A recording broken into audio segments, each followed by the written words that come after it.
There you go. Can you hear me? Can hear you like a bell. Yes. How's it going? I see a Dalek over your right ear. There's a couple Two up there. Yeah. Might be a small. How's it going? Might be a small bit of a Doctor Who fan. Me too. I remember the first one with Jeffrey Hartnell, wasn't it? William Hartnell. William Hartnell, that's right. Oh, fantastic. There you go. Goodness gracious me. Yeah. And Was it so popular they repeated it the next week? Yeah. That is the lion clasp of his cloak. I'm making his cloak at the minute. Oh my goodness. Wow, that's very cool. Because the cloak that he actually wore was an old disused police cloak. Of course it was. Yeah. How you doing, Chris? I'm doing well, Sam, mate. I am hanging in there, mate. Yeah. Look at you. Goodness gracious me. It's nice to see you. I can even wear a wee tie and all for these things. Oh, I should have got dressed up. I just got rid of my plumber. No. I had a plumbing issue, so I didn't want to, put the suit on for the plumber. I think thought I was weird. I'm putting it more on for the wife. She seems to like it, so I thought, well, why not? Very wise. I'm just thinking Simon's totally ruined the Hollywood credibility now. I put the plumber in. Plumbing goes wrong for Hollywood people. Yeah, I know. I don't really fit in, I don't think. That's why we love you, though. There's this great thing called Wikipedia. And it took 9 full scrolls to go through your cinematography list. Oh, really? Oh, yeah. My goodness. Yeah. Well, I'm very old. Yeah, fair enough. But you've also done an awful lot of stuff. A lot of it, I think I've probably forgotten about. But yeah. It might be amusing to now. Some of them, granted, some of them are just like appearances. I'm particularly amused by your regular appearances in Neighbours. Oh, that was a lot of fun. That was a really fun show. Yeah, I know. I'm surprised I got paid for that, really, because I think I should have been, struck off the equity list for that performance. But I had a really good time. Yeah, the writer was a guy called Dan Fogelman, who's written a lot. He got a lot of, I think he wrote Crazy Stupid Love, and he wrote a bunch of those Pixar movies. And he has a show out here now called This Is Us, which is a big hit, very different from The Neighbors. But I always thought he was such a good writer, and there were a bunch of very smart people in the room trying to make us look funny. So it was 2 good years. It was great. Cool. Simon, in all seriousness, though, I mean, you have had a huge career, and I know you jokingly say you probably can't remember them all. Actually, I believe you when you say you probably can't remember them all, because I suppose as an audience, we look at people like yourself and the performances you've done, and they sink into us. They're part of everything that we love. Whereas for you, it's getting up, getting dressed, go to work, do the job, get the paycheck, walk away. But out of everything you've done, is there anything that you're particularly proud of as the sort of, the thing that you like to reflect on and go, yes, I'm really glad I done that? Well, I really did enjoy doing Neighbours. It was a lot of fun going to work every day. And a lot of kind of goofy stuff on that show. I mean, I always liked doing the games. The only trouble is that it's so immediate. You're just sort of given the script when you get there. So I mean, it's all about your first impression, and then looking on some of them now. I wish I had more of an understanding of, the whole arc of it a bit more, so that, or you could invest a little bit more time on it. But that's not really the nature of that beast. It's just, you do like 3 takes, and they usually, they decide they want an A or a B, and so they've got an alternate for their edit. So it's all very immediate, but I really enjoy doing them. It's always fun. The people who work on those games are usually really nice. They're not like jaundiced Hollywood types yet. So you're not usually battling a bunch of egos in suits. And that can be challenging on. I think especially on those like network TV shows. Because everyone's got an opinion, everyone's trying to promote themselves. It can be a bit, decision by committee and stuff like that. So yeah, the games are very, they're pretty sort of solitary and quick, but they're fun to do. Yeah, you've had quite a list of them. I'm not even going to pretend that I can remember them all. There's too many. If my mastermind specialized subject was the computer games you've been in, I would be out of luck because I couldn't remember them all. I mean, obviously, Keane is beloved by so many, but I'm just looking here. I'm just going through this. You've had Lord of the Rings. You've had Final Fantasy. You've had Uncharted, Rise of the Argonauts, Sockham, another Lord of the Rings, Dragon Age, Mass Effect 2, Tactics, Uncharted 3, Star Wars, Old Republic, Kingdoms, Mass Effect 3, Diablo 3, Dark Side Speed. It just goes on and on and on. Well, yeah, you got to pay for my plumber. Yeah, well, yeah. Yeah. Santa Monica ain't cheap. Have you You're actually right. managed to pay him off yet? Other than Kane, and we'll talk about Kane in a little bit as well, but I mean, other than Kane, I mean, you got to do Kane a lot, and I appreciate they were sort of quick arrival, quick do's. Were there ones that you sort of got to and you sort of thought, Cheekers, it'd be great to come back and do this one again as well? Or were they all just kind of like, oh, well, that was all right, that was fine, paycheck, thank you, goodbye? Uh, I mean, on some of the like, there's. I was just looking at it on YouTube the other day because I do these cameo things, and people will, ask for, life advice from, a soul-sucking vampire, which always seems, it's always a questionable choice. Reaching out to a vampire for life advice is, So I go back and look at the games on YouTube and just to kind of get a bit of the dialogue, to because it's a long time ago. And when you hear, some of those sort of like speeches and stuff between Raziel and Kane. I wish I could, I wish we were both in the room at the same time, or you had a little bit more time to prep it because you could probably get something a little bit, I don't know, just a little sort of smoother, a little bit, less emphatic. But no, I mean, I think people clearly love those games, so I'm very proud and happy to be a part of it. But it was very early on in the whole video game oeuvre, if there is such a thing. But so it was, nobody quite knew where it was going. I think, funnily enough, I do think I had a sense when we were doing them that there would be an audience for it, and I think it was partly because of how interesting Amy Hennig was. She really had it all sort of mapped out in her head, I think, and she was really committed to it as as a piece of writing and as a project. And I always really liked her, and I thought she was smart and nice and interesting. So I thought, well, maybe there will be an audience for it. And I mean, she was right. So yeah, happy to be part of that. You have also done an awful lot of animation. Was that slightly more in your comfort zone in terms of you got to kind of prepare a character and film with other participants over the computer game way of doing things.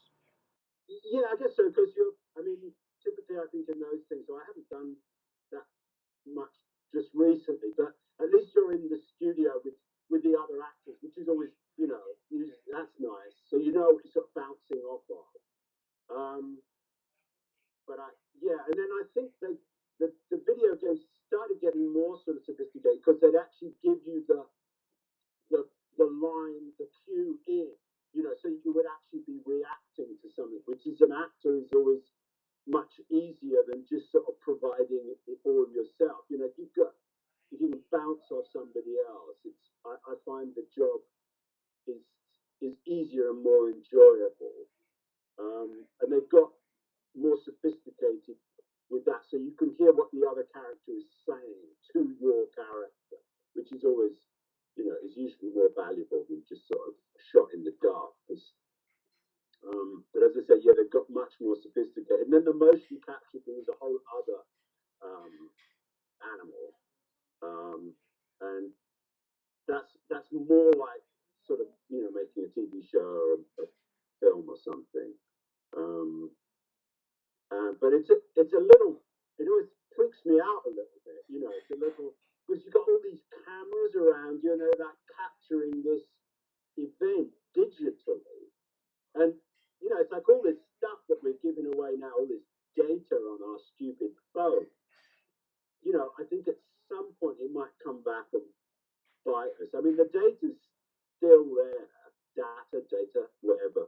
Um, I don't know. It's just a little bit weird, But I think they've got much more sophisticated looking at the sort of graphics and the images are much more sophisticated, which is exciting. Yeah.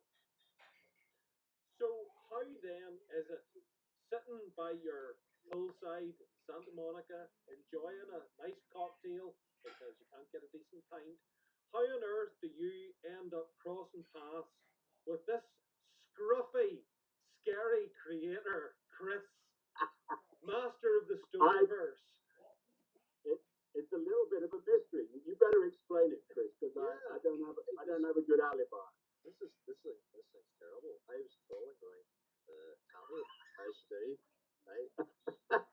Cruising around Cameo, and came across Simon, and it was That was cheap. and Simon did some charity as well, and that was that popped up when I went, oh my god, that's the voice of part of my childhood right there. And he got you $35. And yeah, so we have to make sure we get a plug in here, Andy, for the folks. So I'm going. This is the voice of my childhood, and so I send him a message. I'm like, okay, I did actually ask for like my advice from this whole sort of vampire, that's fine. But since I'm working with Tiger Stoker, it kind of fit quite well. And then I was talking to my wife, and I was going, oh yeah, Simon, and get a cameo back from him. And I said, he's such a really cool guy. And she looked at me and she said, there's something more going on. Don't just do things like that. There's something more going on, isn't there? And I go, I think he could be our Dracula. I think he could be our Dracula. I think he's the one. But I'm not there. Not there. She said, why did you ask him? Send him the scripts. Send him the scripts. And I went, good. Yeah, send him the scripts. Going, so that's what happened. And it was a strange process. I sent Simon the scripts, and you're very vulnerable as a creator. And I've talked about this before. You feel very vulnerable. You send your stuff out, so it goes away from your control. It goes out to other people, and I've got more used to that. And especially when you're communicating with somebody who, there's a connection there with childhood. There's a connection with a very powerful product. Uh, in your life. Just you play through these games. You're playing 3 hours at a time. And you're sitting playing 12 hours, and you're hearing Simon on and off for 12 hours during that game. And if it's a particularly good game, that resonates even deeper and stays with you. So we talk about data staying with you, the memories and the power of a performance in video games stays with you for a very long time. So then Simon rang. I think you rang me up. You rang up on Skype, and we had this lovely conversation. And I think you had read the script at the time, and we have this great conversation. You were in your car getting bagels. You were getting That's bagels. right. Yeah, I was. And we're having this conversation, and it goes all over the place. It's like, well, what's your dream? Simon asked me what the dream was. And like, well, get back to Ireland, living in a little seaside town, having a fish and chips, Right. here, and all this kind of stuff, And yeah, I think we became mates then. And then the poor guy's now getting tormented. He gets tormented. All the scripts have me. He got all the scripts. So I send him all the scripts. And then Simon was recording stuff and sending it to me. And I was just listening to it, and I was blown away. And it was like, yeah, this is our Dracula. And then I sent it to Decker, and I said, what do you think? And Decker went, you did a good job finding that guy. That's our Dracula.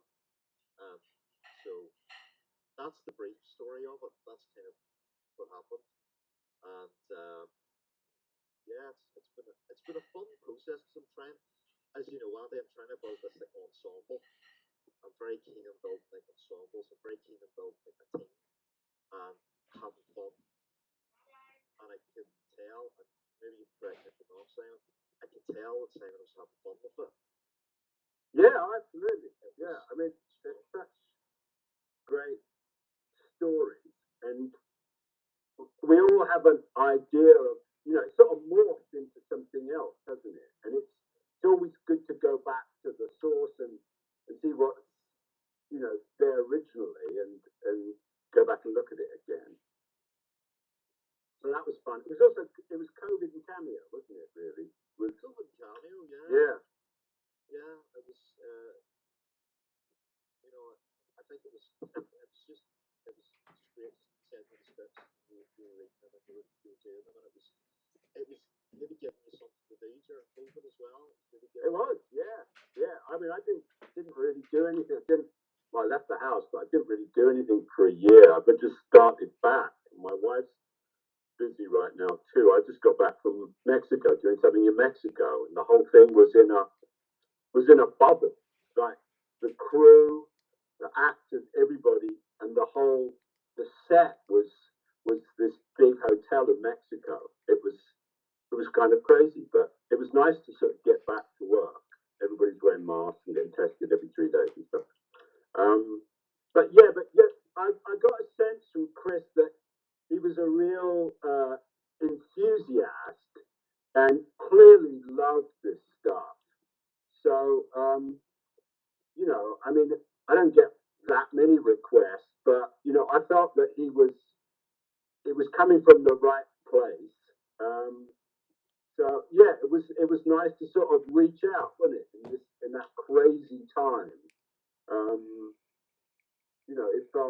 it felt kind of appropriate, I guess. So, in many respects, chaps, it would be safe to say that your meeting was thanks to COVID, because in reality, by the sounds of things, had COVID not happened along, you, Chris, may well have sat there one night replaying a game and thought, Simon would have made a great Dracula, but not had the opportunity to reach out because, you weren't cruising for talent on Cameo, which just no matter what way you say it sounds wrong. Dear Cameo, please send me private messages. Okay, since Cameo's been brought up, and as long as it's family friendly, Simon, what's the weirdest message request you've had on Cameo? Well, they've all been fairly benign. It's usually like a birthday or something like that, which is always fun. But yeah, I mean, life advice from a vampire it does seem a little questionable. Yeah, but I like it because I sort of decided rather than like think of it as an income stream, I would just do it as a way of donating to charity. So that's been great. Feel good about that. Yeah, it's and yeah, I haven't had too many no, I haven't had a lot of weird requests, but I remember once I was doing um, it was like a radio play, and we were actually recording it in situ in a sort of stage in LA.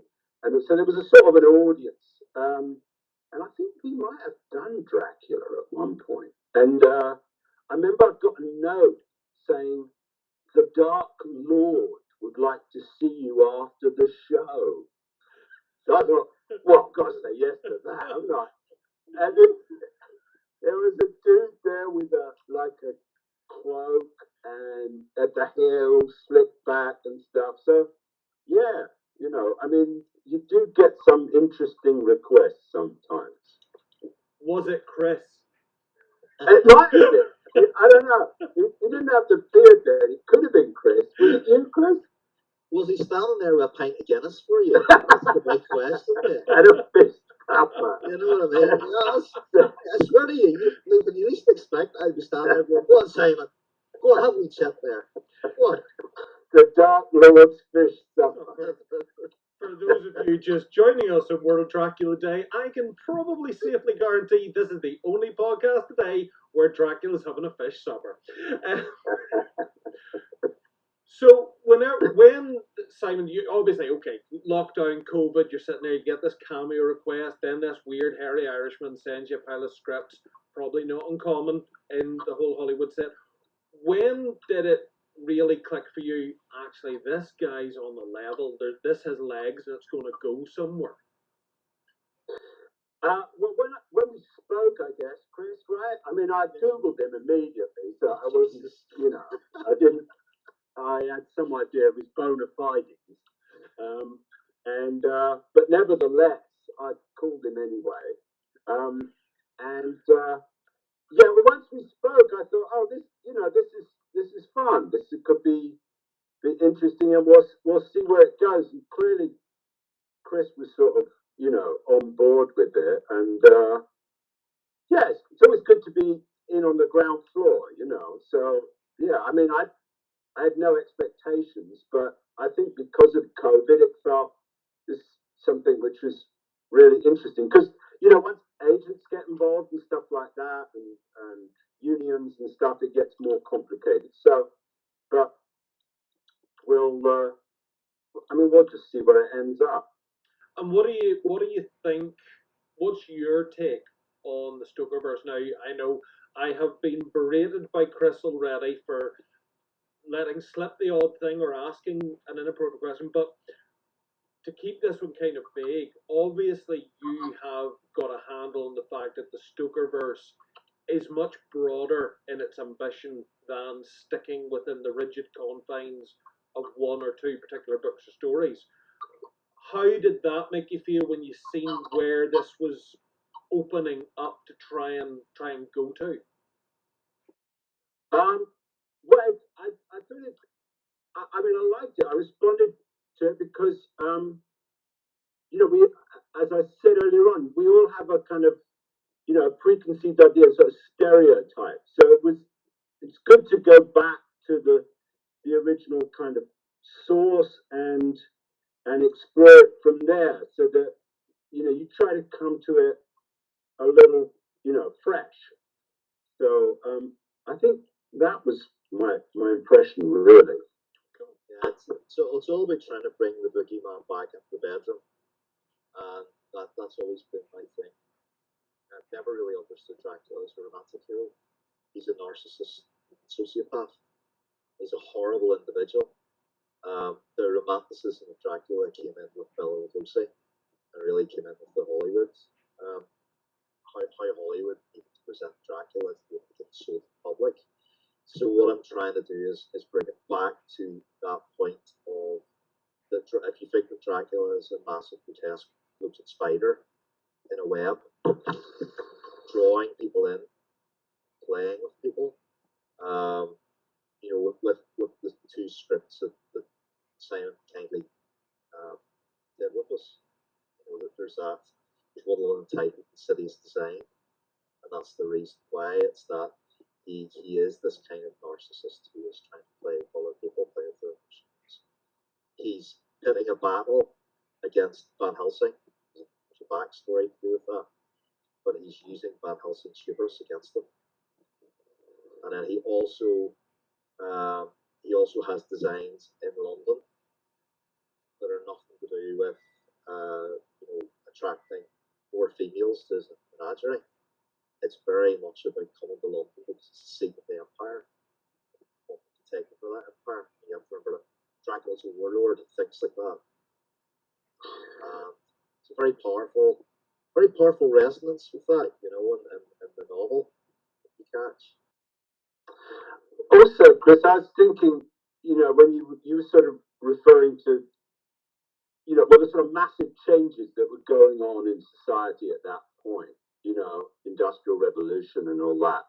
And there seemed to be so many parallels about the sort of massive changes that, we're experiencing now, and what that effect that has on people, what they sort of cling to and what they gravitate towards is quite interesting, I think. When things change so quickly and massively, that what people's instinct is, what they sort of images and the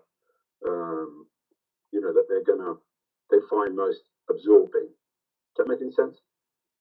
It's the resonance. It's Stoker wrote the original Dracula, but he put in so much technology, like the phonographs. He started looking at mental health care.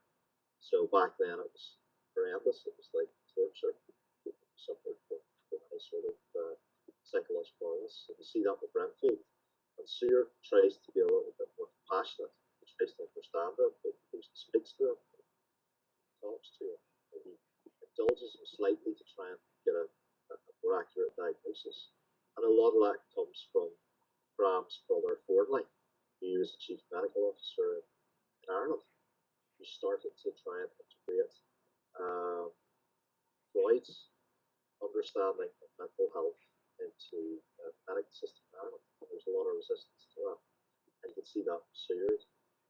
It's a fascinating story. It looks at sexuality, it looks at the role of technology, also the syncretism between Christianity and paganism, and the rise. Basically, I think Dracula is the last novel. It's the last gasp of the supernatural. It's the last gasp of it because once we head into the 1900s, things change. Things change. We don't have that reliance on superstition as much. We start moving into a more technological era. We start to question colonialism. We start to question empires. Indeed, Britain can't hold on to its empire anymore. And it's a massive shift, and that's what Stoker was drawing on. It's a really fascinating book whenever you take all those strands in, and the fact that he writes it in forms of letters and documents. It's almost like you're leafing through what he's trying to do as first-hand evidence.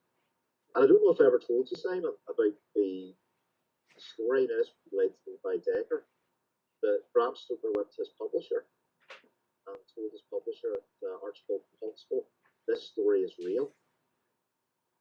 And in the first preface, there's a whole mystery with this, with Dracula, that we're slowly piecing together. We're hoping to get, we're in talks to get a documentary going. And there's a whole mystery because when he said his first preface, he says this story's real, that he's covered up the names of the characters, but they're all real people. Now, you could look at that and say that was meta. He was being meta before meta. He was trying to harness some sort of marketing machine. But his original draft was rewritten by the editor, Archibald Constable. He refused to take the first draft. Now, I've seen what was originally written, and it's completely different to what you have in your hand as the English translation. Some of it went into a Swedish newspaper, and that's now been published as Part of Darkness. And it's a very different story. So what I'm trying to do is piece all that together and craft this unified story within our classic Dracula universe to try and bring that back to the public. And you were a part of that. I'm very grateful for that.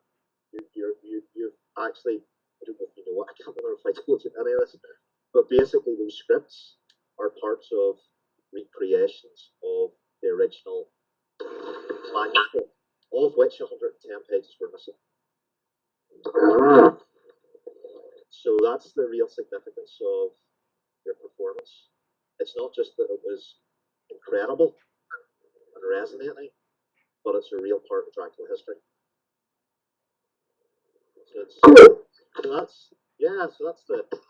There you go. I can't remember if I ever told you that or not. Probably didn't. I don't think you did. No, the 10 missing pages. Yeah, 110 missing pages. 110. Yeah. Pages, and yeah, we've got a documentary that's almost reached the greenlit stage. We've got a production team, and Joe Pasquale's doing it with us. So he's a big Dracula fan, and yeah, it's basically the search for the real Dracula's castle. So the real Dracula's castle isn't Bran Castle in Romania. Bram Stoker never went to Romania. Dagger's been the first Stoker to ever go to Romania to put a plaque exactly where the castle would have been in fictional terms. So I can't say any more than that, but it's a fascinating journey, and it actually will open up to the public the original opening of Dracula and the original ending. Yeah, it's great. So we're trying to open up Dracula and to piece together the mystery, so that this will be preserved for generations to come. This piece of literature will be preserved for generations to come. So you can put a documentary about it, Chris? Yeah, I can't remember what we've tentatively called it. I think it's something Secrets of the Stokerverse, the search for Dracula, or maybe it could be titled Bram's Devil now. But yeah, I've scripted a synopsis for the documentary. So the production company has now accepted that, and we're hoping for 5 episodes. So we start in London, the London Library, and we go in and we look at the books that Bram used. We've actually found the books that they have the marks of Bram Stoker and the columns. Wow. And then we move from there to Whitby, and then from Whitby to Cruden Bay.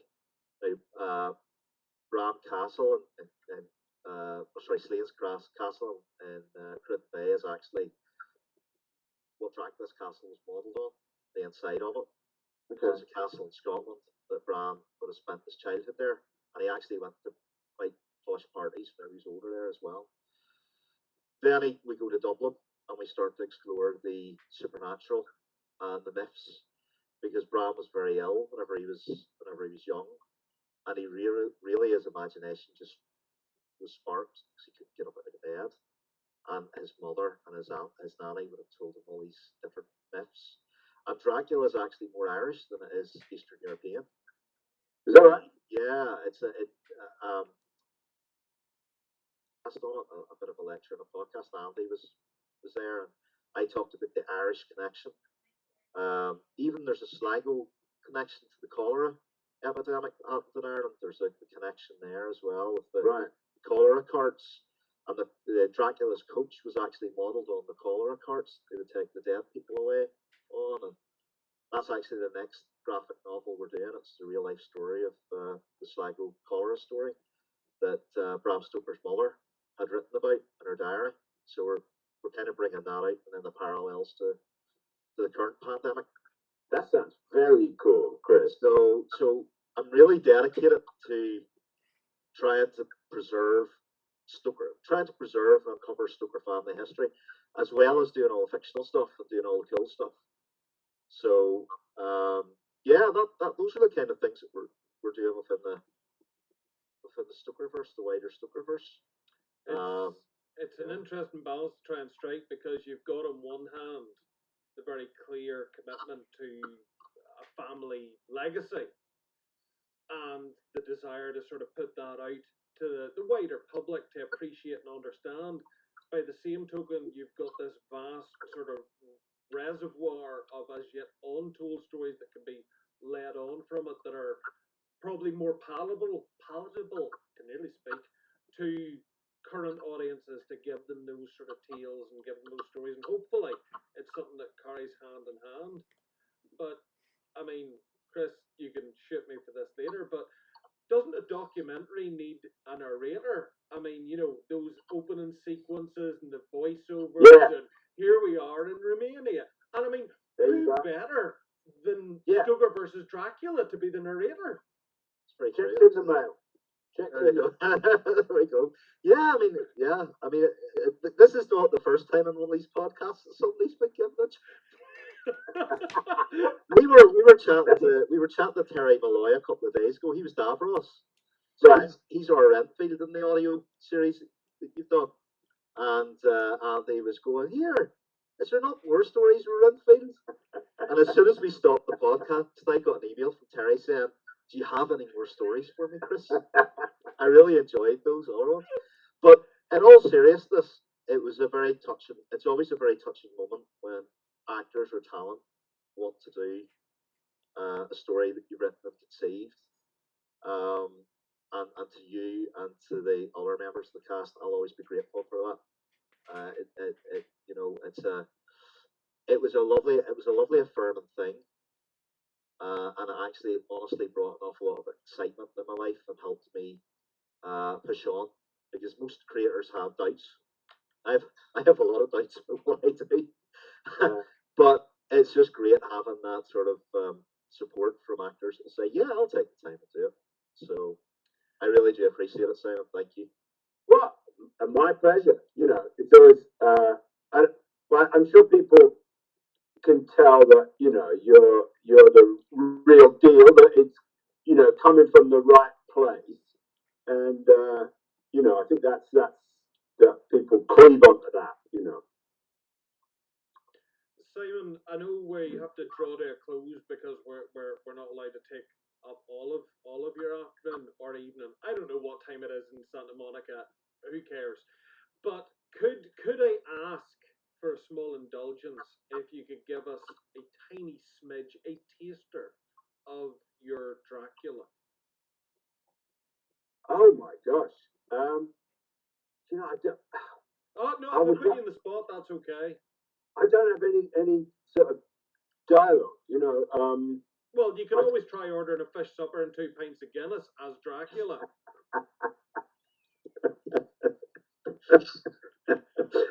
well, I'm not. I mean, we haven't really talked about it that much, have we, Chris? I mean, No, it's about where the just the vocal sort of presentation and how we approach it. I mean, maybe we will do that at some point to oh, make sure we're all on the same page. Because yeah. we sort of sketched it in, didn't we? Really? But to be honest, no, it's actually a rap.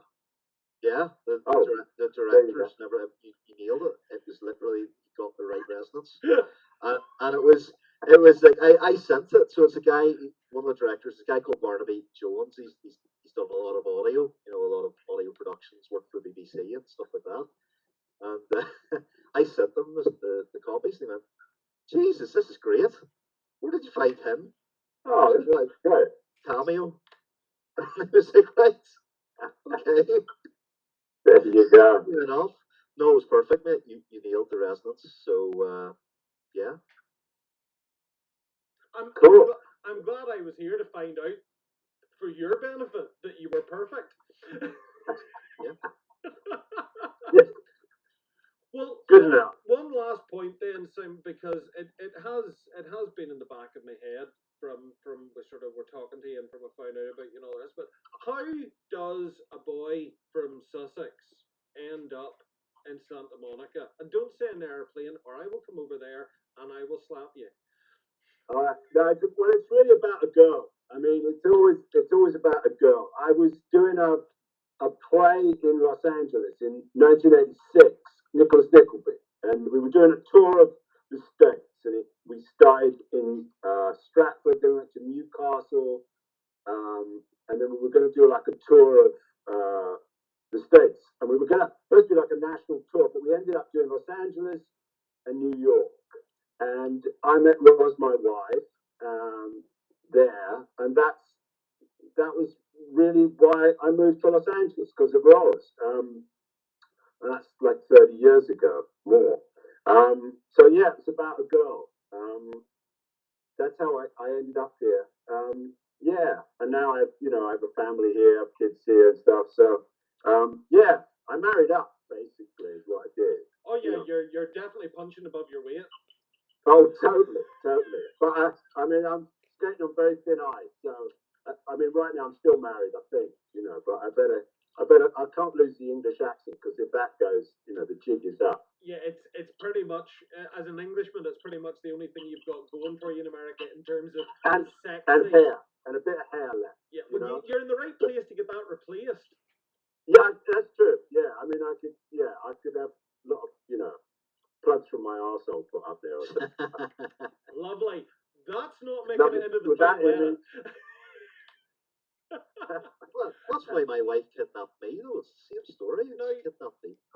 just before we vanish, is it permissible? Because I mean, there is a vast swathe of people know exactly who your wife is, but for those who don't, I'd say there's another vast swathe of people. The minute they know who your wife is, they will discover they already knew who your wife was.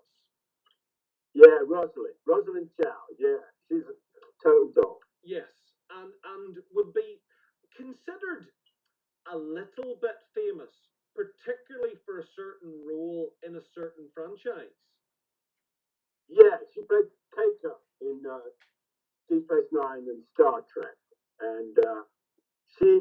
But don't take career advice from Roz because shortly after we were married, I was actually doing a play at the National Theatre, and Roz sort of came back to London with me, and it was when they were thinking of rebooting the whole Star Trek, sort of reboot with Patrick and everybody.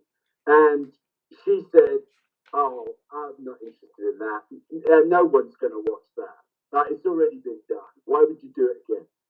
So, if my wife gives you career advice, go at 180 degrees in the opposite direction. You're probably onto a good thing.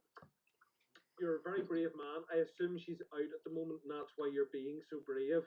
Yeah, because if she was here, I would be cowering. Yeah, yeah.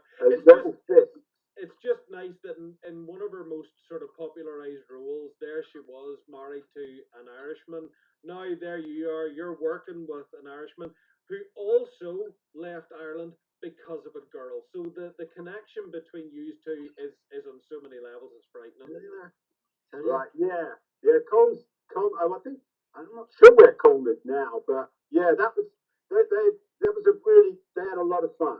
That whole cast of Star Trek was that was a really good team. It was great, and I think it was led by Patrick at the top. He sort of kept everybody on the straight and narrow, but they're still really like close and it's it was a good bunch.